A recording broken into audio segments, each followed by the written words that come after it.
picture a man, right, pulling his chin over a metal bar. Okay. Now picture him doing it again. And again, like imagine the skin on his palms blistering and just tearing open. Oh, man. And bleeding, yeah. But he doesn't stop. I mean, he keeps pulling 4,030 times over 17 grueling hours. Which is just unbelievable. Right? Until he breaks the Guinness World Record. Or, picture that same man running 205 miles in 39 hours nonstop. That completely flips the traditional biological narrative. Exactly. Your legs are screaming, your kidneys are literally failing, your mind is begging for mercy, but you just keep running. Yeah. This isn't a scene from a Hollywood action movie. This is the documented reality of David Goggins. It is the absolute definition of pushing the human body and mind far beyond what sports science usually considers the breaking point. Right. I mean, we're looking at a man who has completed over 70 extreme endurance races, conquered the brutal Badwater 135 in Death Valley, and graduated from Navy SEAL BUD/S training. Which is widely considered the most demanding military selection process on Earth. Exactly. And he did it not once, but 3 times. Which is insane. We usually view pain as a hard stop, right? Like a warning light indicating that the machine is breaking down. Yeah, but Goggins uses it completely differently. Right. So today we are going on a deep dive into the architecture of extreme human endurance. We are stepping into the mind of an elite mindset coach, a performance psychologist, and a Navy SEAL trainer to deconstruct Goggins' book, Can't Hurt Me. And the mission for this deep dive is really clear. Yeah. By the end of this conversation, we're going to hand you a complete mental toughness framework. We extracted this directly from Goggins' 10 challenges. So we are going to examine the precise psychological mechanisms of how you forge your mind into an absolute weapon. And crucially, we will also analyze the psychological dangers of this extreme mindset. Because building the ultimate weapon of the mind requires understanding its power, but also, the heavy physiological toll it can take if you don't wield it safely over a lifetime. Spot on. So, to understand how a weapon is forged, you first have to look at the raw, unrefined iron. You have to understand the initial trauma. Right. We're starting with his origin in Challenge 1, which he calls the bad cards. Because before he was a Navy SEAL, David Goggins was a 300-pound exterminator, spraying for cockroaches at night, reading at a 3rd grade level, and facing pre-diabetes. The sheer density of trauma in his early life is, well, it's staggering. Yeah. Born in Buffalo, New York, he endured a deeply abusive father. And the toxic stress from that home environment was so severe, it neurologically impacted his development. Wow. Yeah, it caused him to develop a severe stutter and essentially halted his cognitive learning. That's rough. And then, after his mother escaped with him to rural Indiana, he faced vicious, organized Ku Klux Klan racism. As the only African-American kid in his school, he routinely found racial slurs painted on his notebook and his car. It is the textbook definition of a bad hand. And most of us, if we are dealt those cards, we hide them. Right? Oh, absolutely. We bury the trauma, or, completely understandably, we use it as the foundational reason why we can't get ahead in life. Right. It becomes the ultimate excuse. But Goggins demands the exact opposite. He insists you take an inventory of every single limitation, every trauma, every insecurity. You actually write down your bad cards. And the psychological shift he's teaching here is about reclaiming the locus of control. Okay, break that down for me. Well, when you hide from your past, it controls you unconsciously. It becomes a shadow that dictates your fears and hesitations. Like it's pulling the strings behind the scenes. Exactly. When you write it down in excruciating detail, you force that trauma into the light. You give your pain a tangible shape. You stop being the passive victim of your circumstances. Right, and you start metabolizing that exact trauma into combustible fuel for your metamorphosis. Self-deception is the ultimate enemy of high performance. I like to compare this to doing a soil test before planting a garden. Yeah. Well, that's a good analogy. You can't grow anything until you brutally analyze exactly how toxic the dirt is. But wait, why is giving shape to our pain the mandatory first step for high performers? Why can't we just adopt a positive mindset and move forward? Because ignoring the pain creates a fragile psychological foundation. Toxic positivity is just a house of cards. Discomfort and facing raw reality create the necessary baseline for actual transformation. So if you build your ambitious goals on the illusion that everything is fine, then the first moment you encounter severe friction, whether that's at a marathon or a startup venture or a relationship, your mind just shatters. Right. Goggins teaches that you must absorb the reality of your darkest moments so they become a known quantity. a source of leverage rather than a hidden vulnerability waiting to ambush you. Okay, but mapping out that toxic soil is only the diagnostic phase, right? Once you've mapped it out, you have to look the gardener in the eye. That brings us to the daily application of discipline. Which is challenge 2, the accountability mirror, and challenge 3, callousing the mind. Yeah, this is where the framework translates from abstract psychology to a daily physical practice. So what is the accountability mirror? Challenge 2 requires you to take Post-it notes and stick them on your bathroom mirror. Okay. And these notes detail your goals and your flaws without an ounce of sugarcoating.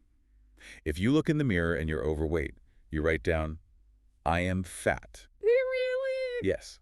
If you're uneducated, you write down that you need to study because you aren't smart enough yet. Okay, I have to push back here. Doesn't modern psychology constantly preach self-love? Isn't looking in the mirror and calling yourself fat or lazy just toxic self-abuse? Well, you've hit on the core paradox of this philosophy, and it's what most people completely misunderstand about this chapter. How so? There's a massive psychological difference between self-pity and brutal self-accountability. Goggins isn't telling you to hate yourself. It sounds like it, though. I know, but he's actually telling you to completely abolish your ego. Your ego's primary job is to protect you from uncomfortable truths. It rationalizes your failures. I'm not overweight, I just have big bones, that kind of thing. Exactly. The accountability mirror is a tool to strip away the ego. It is perfectly safe and even necessary to be completely ruthless with your self-assessment, but only if the singular intent is improvement. So it's like tactical honesty. That's a great way to put it. You aren't insulting yourself to degrade your self-worth. You are diagnosing a critical error in your operating system so you can patch it. Got it. And that leads directly into challenge 3, callousing the mind. Right, like physical calluses on your hand. Exactly. Yeah. Just like a weightlifter's hands build physical calluses to protect against the friction of the barbell, your brain needs neurological calluses to protect against mental friction. And how do you build those? You build these by intentionally doing one thing that sucks every single day. So it could be making your bed with military precision the second you wake up, or, ironing your clothes perfectly, or getting up before dawn to run 2 miles in the freezing rain. It's about deliberately stepping into the discomfort zone. Okay, let's turn this into an actionable system for you, the listener. How does this apply to business or studying? Well, facing the mirror forces you to break massive, intimidating goals, like losing 40 pounds or starting a company into ruthless micro-habits. So you write on the Post-it, lose 2 pounds this week. Yeah. And when you hit that target, you take the note down and write the next one. It's a localized daily war against complacency. So the fear being attacked here is just the fundamental human fear of discomfort. Precisely. The average person's mind is biologically wired to seek the path of least resistance. Yeah. To conserve energy. Right. By forcing yourself to do what you hate daily, you are literally rewiring your brain's baseline tolerance for stress. Okay, the mirror prepares you for the battle. But pushing through a daily chore is one thing. What happens when you are actually in the trenches? When things get really dark. Yeah. Like when you are on mile 70 of an ultramarathon or hour 16 of a high-stakes coding sprint, and your body and mind are absolutely screaming at you to quit. That is the threshold where we explore Challenge 7, the 40% rule. This is the core of his philosophy. The absolute core. It's about pushing past the illusion of limits. I always compare the brain to a high-performance car engine. A lot of sports cars come from the factory with a governor, an electronic speed limiter. I'm right. It's a computer chip that cuts the engine's power when you hit, say, 155 miles per hour, long before the engine would actually overheat or blow up. It does this strictly for safety. And Goggins argues our brains have a factory-installed governor, too. Exactly. The biological mechanism there is grounded in the central governor theory of fatigue. Your brain monitors your physiological state, and when it perceives that you are depleting your resources, it generates the sensation of pain and extreme fatigue. To force you to stop. Right. But Goggins's rule states that when you hit that wall of pain and doubt, when your mind is telling you that you have absolutely nothing left, you are actually only at 40% of your maximum physical capacity. Wait, only 40%? Yes. The governor is kicked in purely to protect you from perceived danger, not actual danger. The mental shift is recognizing that the pain is a biological suggestion, not a mechanical mandate. So your job is to push just 5 to 10% further. Exactly. If your absolute maximum number of push-ups is 100, do 105. If you run 30 miles a week, run 33. You systematically stretch your pain tolerance without destroying yourself. That's the actionable system. But, okay, in that moment of blinding agony, how do you psychologically unlock that extra 10%? That requires the cognitive interventions found in Challenge 6, the cookie jar, and Challenge 5, the armored mind. Tell me about the cookie jar. Your cookie jar is your personal mental trophy room. When the pain hits and the governor demands you stop, you actively reach into your memory and pull out a vivid recollection of a past obstacle you've overcome. Like quitting smoking. Yeah, or overcoming a childhood stutter. Or a time you failed a massive project and fought your way back to win. So you are literally using past suffering to manufacture adrenaline and dopamine in the present moment. Which overrides the panic signals coming from your amygdala. Wow. High performers don't just sit around visualizing the finish line with a gold medal around their neck. The Armored Mind framework requires you to visualize the challenges that will inevitably arise. So you visualize the exact moment your legs cramp. Right, or the moment your investor pulls out. And you prepare the precise, hardened response you will give yourself when the darkness closes in. You have to know your deepest why to stay in the fight when the fight gets ugly. Exactly. But pushing past the 40% rule in an endurance race is a purely physical threshold. How does this translate to daily life, careers, and inevitable failures? He builds highly practical, ruthless systems for that, too. Let's look at Challenge 8, which addresses cognitive fatigue and scheduling. Okay. He asks you to audit your time for an entire week, document every single minute, then build an optimal schedule by blocking your life into focused 15 to 30-minute intervals. And stop multitasking. You completely stop multitasking. Because task switching absolutely destroys the prefrontal cortex's ability to maintain deep focus. Multitasking creates a nation of half-asses. Which leads directly into Challenge 4, taking souls. Taking souls? That sounds intense. It is. You pick a competitive, even hostile situation. Maybe it's a micromanaging boss, a difficult professor, or a fierce business rival. Okay. You find the exact standard they set for you, and you relentlessly, aggressively over-deliver.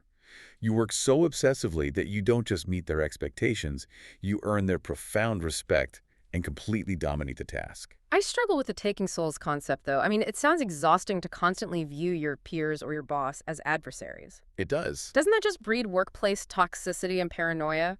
How does a performance psychologist justify that level of manufactured conflict? It's a valid concern, but it's important to understand it's an internal game, not external hostility. What do you mean? It's not about being toxic to them. It's about manipulating your own motivational circuitry. When someone doubts you, your brain naturally registers a social threat, which usually causes anxiety or withdrawal. Sure. Taking souls redirects that threat response. You take their negativity, their doubt, or their unreasonable demands, and you use it as clean-burning fuel. You aren't fighting them. You are weaponizing their doubt to elevate your own standard. Ah, I get it. You turn external friction into internal momentum. Exactly. And you can't ever let off the gas. That's Challenge 9, being uncommon amongst the uncommon. Torching complacency. Yes. Goggins warns heavily against the shrinking comfort zone of success. Most people would be thrilled just to pass Navy SEAL Buds training once. But Goggins did it 3 times, including going through Hell Week on fractured kneecaps. Right. And then he went to Army Ranger School and became enlisted honor man, which means he was the absolute top graduate of his entire class. And then, as if that wasn't enough, in 2026, at the age of 51, he re-enlisted in the Air Force Special Warfare Training Wing. 51. The psychological lesson is that greatness evaporates the moment you think you've arrived. Wow. You have to constantly seek out environments where you are no longer the best, where you are a novice surrounded by masters and dominate there too. It transforms your entire life into a strategic military operation. Yeah. And in any kinetic operation, there are casualties and failures. Which brings us to Challenge 10, the empowerment of failure. The after-action report. Yes. When you fail, you don't wallow. You document what went right, what went wrong, and how your mindset was. You fix the strategic issue, and you immediately try again. It's a cognitive reappraisal strategy. By writing the after-action report, you remove the heavy emotion and shame from defeat. You shift your brain from the emotional center to the logical, analytical center. So failure simply becomes data collection for the next assault. Precisely. Okay, so we've built the ultimate weapon of the mind. We are calloused, we are accountable, we are taking souls and bypassing the biological governor. But what happens if you never put the weapon down? That is the million-dollar question. Yeah. Is it possible to go too far? This is a vital counter-perspective. We have to explore a critique by performance coach Jamin Fraser regarding midlife motivation. Okay, let's hear it. Up to this point, we've outlined Goggins' approach, which operates on extreme, uncompromising self-discipline.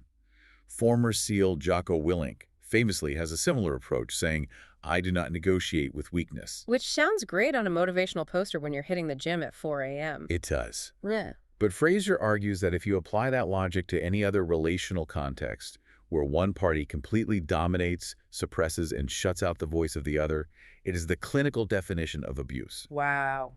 Fraser proposes that treating yourself this way over a span of decades is highly destructive to the nervous system. Let's examine that critique. How does extreme discipline become self-abuse? Well, Fraser views self-discipline as energy against yourself. You are essentially at war with a part of your own mind. Now, this works exceptionally well for young people or individuals breaking out of severe trauma or massive complacency, because they have abundant energy to burn in that internal war. But as you get older... Exactly. As you enter midlife, the biological and psychological landscape changes. Your unconscious mind, specifically your autonomic nervous system, monitors your allostatic load. Which is the wear and tear on your body from chronic stress. Right. It acts as a safety officer. So instead of a governor limiting your running speed, this is like a master circuit breaker for your entire life. A perfect way to frame it. Every cell in your body is hardwired for self-preservation. If your nervous system determines that your relentless, punishing drive is no longer safe, that the chronic cortisol release is going to destroy your cardiovascular health or your marriage, it will pull the plug. Wait, really? You will experience a sudden, profound drop in motivation, severe brain fog, or massive self-sabotage. You aren't being weak. Your biology is literally restricting you to prevent catastrophic system failure. You hit a wall that no amount of reaching into the cookie jar can fix, because the wall is made of your own survival instincts. Exactly. So Fraser advocates that for sustainable integration in midlife, you must shift from self-discipline to self-permission. But that sounds like giving yourself permission to be lazy. It's not about lowering your standards. It's about aligning your internal energy so you aren't constantly fighting yourself. How do you do that? He outlines 4 safety checks required to get that permission from your unconscious. First, rebuilding trust with yourself, stopping the internal betrayal and honoring your own boundaries. Okay. Second, ending neediness, becoming your own steady source of validation rather than seeking it through extreme external achievements. Right. Third, playing the right games, quitting the toxic games you hate, and defining your own authentic rules for winning. And fourth, developing a congruent avatar, actually evolving into the person capable of playing those games joyfully. So are Goggins and Fraser actually opposed philosophies, or are they just teaching for different seasons of the human experience? That's a profound way to look at it. I mean, do you need Goggins's absolute warfare to break out of mediocrity, to smash through the heavy barriers of a terrible childhood or deep complacency? But you need Fraser's peace treaty to survive midlife without burning out your adrenal system. Exactly. We aren't here to declare one framework inherently superior to the other. There are different tactical tools for different psychological states. Right. Goggins provides the ultimate blueprint for defying physical and mental limits when your baseline is broken or complacent. He proves, with documented evidence, that the human machine is capable of exponentially more than we are comfortable believing. And Fraser provides the blueprint for sustainable longevity once those limits have been shattered. Precisely. Which brings us to the ultimate synthesis, our mental toughness framework. If we boil Goggins' philosophy down to its absolute core, it's this.